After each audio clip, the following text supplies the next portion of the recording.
So I'll start you out with a story here that I thought was very interesting, and we'll go ahead and dive right into it. So this story is going to be about two guys in San Francisco. Okay, they were broke roommates who were not able to pay their rent. Their names are Joe and Brian. All right, so Joe and Brian couldn't pay their rent, so they decided to rent out some air mattresses and then cook breakfast for the people that would stay at the place. So they make a simple website, throw it up, some blogs, just wanted to get something rolling. They're not able to afford, struggling, and that was their idea.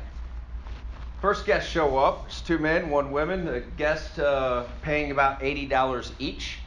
After the guests left, they're like, okay, this is helpful. Maybe we're onto something big here. And they decided to call their former roommate, Nathan. Apparently Nathan had some website skills. So they called Nathan over. Like, Nathan, we need a better website. So Nathan comes over to help them out.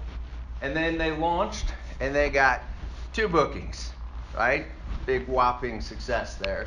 So then what happened immediately after that is they had kind of what a lot of what we've actually lived to, and I think any of you could relate to this with any sort of idea. Sitting down with friends, family, they're like, "Are you sure this is the right thing to do? I hope you're thinking about something else here with those 2 bookings. I don't think that's going to really cover your financial damage there."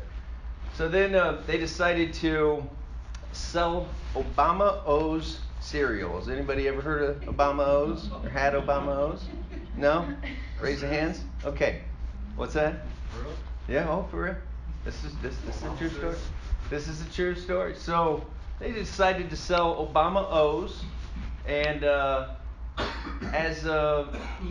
before the election, they made $40 each, making $30,000 selling Obama O's cereal. $30,000, right? So then they got $20,000 in first funding. They started to kind of take off a little bit, but we're only making about $200 a week. So that's not gangbusters on their venture here.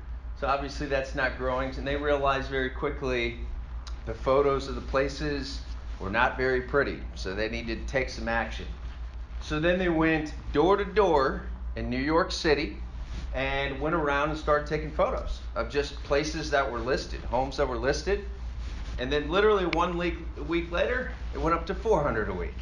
All right? So not much growth there, but they doubled it. So now they're getting up there a little bit.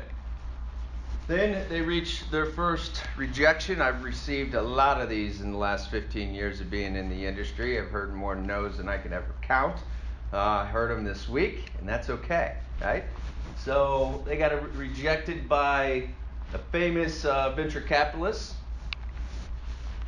And then they had finally, by the good graces, an aha moment, and they had Barry Manilow's, who's a famous singer. I don't know if you guys know Barry Manilow, but his drummer rents the entire house. So that kind of clicked on a new moment for him. And then they raised $600,000 in their seed round after that. Then they went on to, in 2010 and 2011, to raise $7.2 million. Then $112 million by many investors, including Ashton Kutcher, all getting up to 2014, $10 billion in revenue. That company, now known as Airbnb, is valued at $30 billion. And so Airbnb, it used to be Airbed and Breakfast.com. And then it later on evolved into what it is today, which is now a $30+ billion channel.